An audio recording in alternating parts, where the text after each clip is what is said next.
guys, it's Luke here and welcome back to another video, and welcome back my A45S to the channel today. I've actually owned this car now for about 8 months, so this video is kind of an unofficial, slightly late 6-month update with the car, because to be honest, even though I've only done about 4,000 miles in the car since I've had it, there has been a lot going on and there still is a lot to come as well.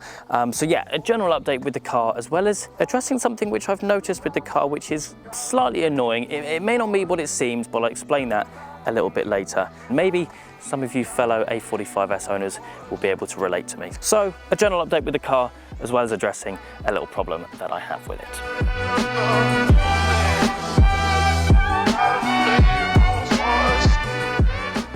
So then, the A45S, of course, wearing the 14 lap plate. It is the kind of signature car out of my three. Obviously the car which replaced my BMW M140i, which of course did wear that plate.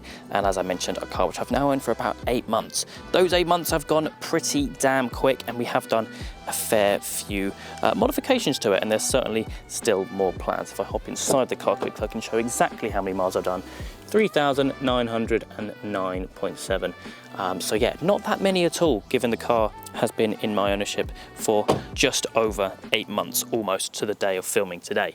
So yeah, I mean, modifications wise on this car, if you haven't really been keeping up to speed with the videos, the first thing we did was actually lower the car, put the car on spaces, so it's on eye-back lowering springs and some nice subtle spacers in there as well, just to help and enhance the fitment of the car. The car actually sat quite well, but I didn't want to go too low, too crazy, but it just enhances that slightly. The car is now running a full stage 2 package. Of course, I've been working with EST Performance for all of the tuning and everything. Pop the bonnet and actually have a look under here, because we now of course have some hardware on the car as well.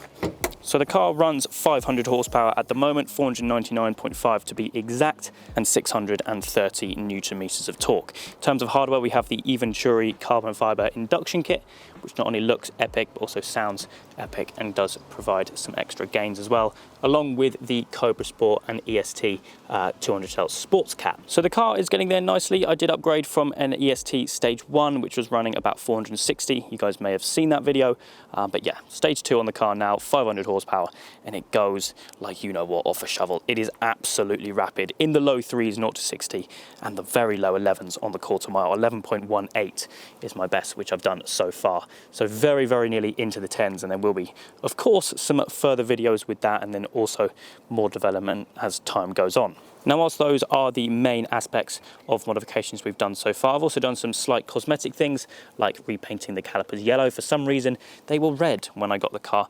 Given that the interior does have the yellow details, I thought that the red didn't really match. And I also fitted some nice custom black and yellow badges all around the car, mainly on the back as well. All in all though, the car is actually coming along really well. There's not too many cosmetic things I want to do to the car, because this is obviously a premium plus car. It has the aero kit from factory anyway, and I'm not really a fan of putting, you know, kind of a Maxton kit on top of this. I think this is sufficient. It looks epic, even though it does create a little bit of drag, which maybe isn't ideal for what I have planned for the car, but still, I think it looks epic.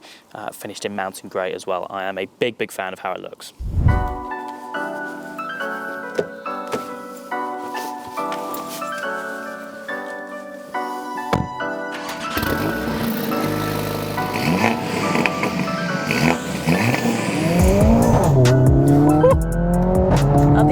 Straight out the box are absolutely nuts. I mean, it's the world's most powerful 2-litre 4-cylinder, and I think it still is. It was when it was first released.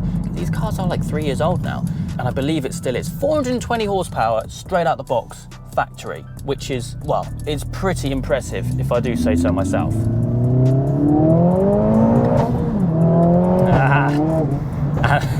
And what just happened there leads me on perfectly to basically this problem that I've got with the car. And I've got to say, take it with a pinch of salt, because it's not anyone's fault. It's not something which is broken on the car. It's not something which has gone wrong with the car. It's mainly to do with the items which are available for the car. And maybe some of you fellow 45S owners will be able to relate to this, in terms of it's such a good car. You don't see them that often. And even standard, they're brilliant, absolutely fantastic. And what you can do to them so far is very impressive. However, what is available for the car in terms of upgrades is very, very limited.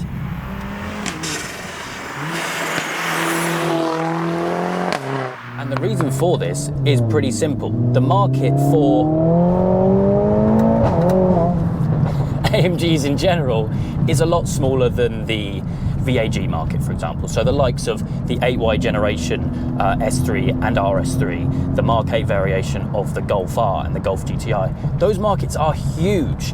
And the A45 market or the AMG market isn't as popular and isn't as big as those. And what this means is various companies who provide a whole range of various upgrades for the car aren't really prioritizing the AMGs because the market isn't as big and they're not going to get that much return on investment. I don't blame them. If I was in the position, I would be doing the same. But basically what that means is not the few people that have these cars, but the few that have them compared to the massive markets of the VAG stuff are kind of left with a limited amount of things to do to the car. And going back to what happened on that upshift, that is the gearbox. Now the gearbox on these cars aren't that great. If you watch a review of these cars on the internet, the gearbox will most likely come up as one of the points which does let the car down. It is quite sluggish even in its stock form, and when you modify the car, generally speaking, you map the gearbox. And the issue with these cars currently, as I'm sure you know from my videos, is the TCU or the gearbox ECU is locked, and you can't get into it until someone cracks it, making then a tune for them possible. Don't get me wrong, it's still seriously fun to drive this car with obviously all the modifications which are fitted on the car which we ran through earlier.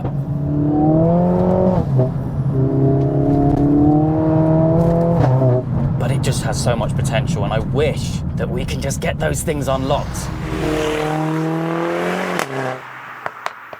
Now these upgrade shortages aren't really specific to the gearbox, as annoying as it is, because if the gearbox was unlocked, then this car would be way over 500 brake on a stock turbo, because basically when the gearbox is locked in its current state, the torque limits are of course locked, and you can't read into that to increase it to then maximize the performance out of the car. It also means that the gearbox can't really keep up with what's going on now with the engine, and so generally it's not ideal. But yeah, these shortages basically limit anyone like myself who's trying to really unlock the full potential of this car. And I'm sure in the near future things will start coming out, because these cars are getting a little bit more popular. But even things like upgraded brake pads, no one makes them. Any cooling upgrades, no one makes them. Of course, you guys will know from the Santapod videos, these cars get very hot very, very quickly. And so some sort of cooling upgrades would be so good for this car to really see what it can do. But no one makes them. Turbos, very limited.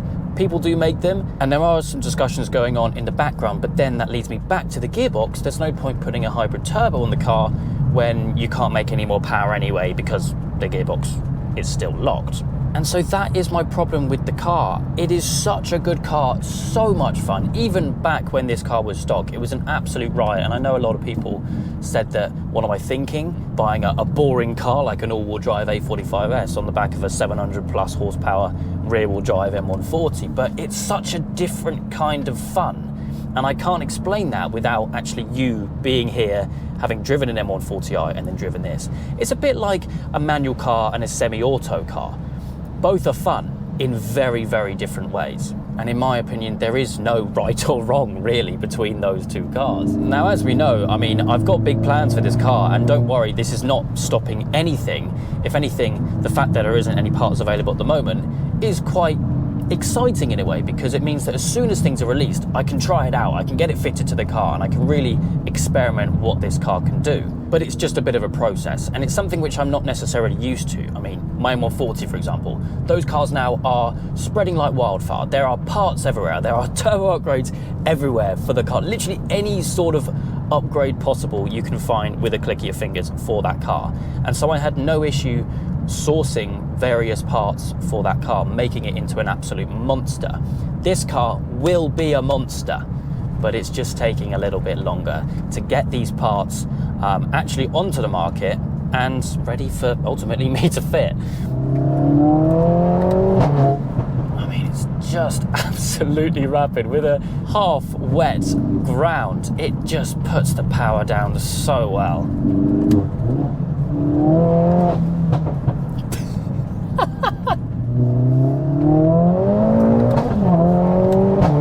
See what I mean? It climbs the revs so fast that you think you're in the right place to upshift, and it just hesitates a bit. Now, I'll tell you what, when this gearbox is unlocked, this car will be a missile, an absolute missile. It will mean that we'll then be able to retune the stage 2 to then make more power, because obviously the torque limits are not holding the car back. I mean, we saw with Jamie at EST when he was tuning the car, literally the graphs on the car go up and then just plateau, because that is the original torque limits. You cannot go any further than that. But I have been receiving some exciting news about that, so fingers crossed things can get through as soon as possible. Because whilst there are other upgrade routes we can go to, and we are going to be exploring those, performance-wise, we are kind of sort of at the limit for the time being. I'm not saying this is the limit full stop, it's never going to go any higher than this. It will, don't worry. But for the time being, stage 2 really is the better option. I mean, yes, I can fit a turbo to the car tomorrow, and it will make a slightly higher number purely because of the turbine size being bigger and everything like that. But it's not really going to make a huge difference because of these things in the software which you can't adjust. Holy moly! And then people are saying that these cars are boring. You find a little bit of wet tarmac and it will slide. Yes, I have traction all the way off, but still, that's not the point.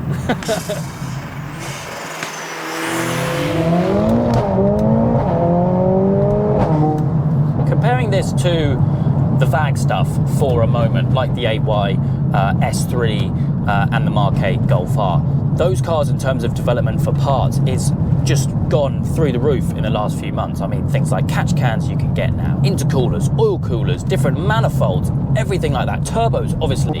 And to be honest, it wasn't actually that long ago that the ECUs and everything was all unlocked on that car, so it shows that as soon as those things are unlocked, everything goes into full development mode. So I'm really hoping that things do cross the line very soon, so then we can really push the boundaries of this car and actually get it into the 10s on the quarter mile, which I know is possible. In fact, it might even be possible right now in the current setup, but more of that coming soon. But long and short of it, yes, the car is epic fun, and I'm having a great time owning and modifying this car. It is by no means over, and so perhaps take this as a little bit of an update as to why things might be few and far between in the short term with this car, because long and short of it, I can't. It's not up to me when these things are done. But regardless, that is going to be it from me today though. And nice to get the A45 out and take it for a bit of a drive, because it doesn't really get driven that much and it needs to get driven more.